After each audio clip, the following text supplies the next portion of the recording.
This here's a little for storing cookware, cast iron pots, whatnot. The orange bucket on the back is a counterweight. There's a cable runs up the edge here over a roller, back around to the front, which drops down on these sheet metal here. So I spread that out. See the support legs, those are more for safety. This thing, that roof is very heavy, probably weigh about 35 pounds. It's hinged.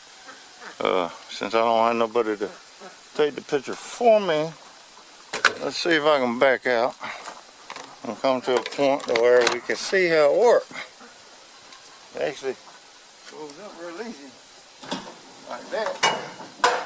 And as you see, we form a gutter by the bending of the metal, because the frame, which is an old chicken door on a chicken coop, stops here. And these just plug into a nail on the tree, like so. And that's just for safety. Just for safety. But Jack can hang all his cookware on these hooks without the supply of some.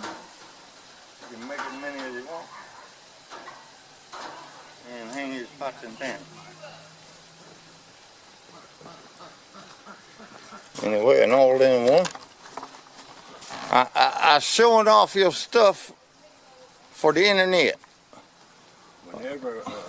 And then of course, closing is simple. Just lift the poles off.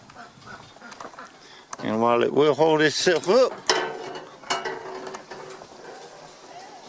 and there's our natural gutter there,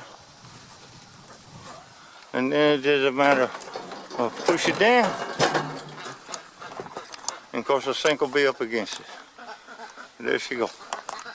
Anyway, a little cook center start of anyway.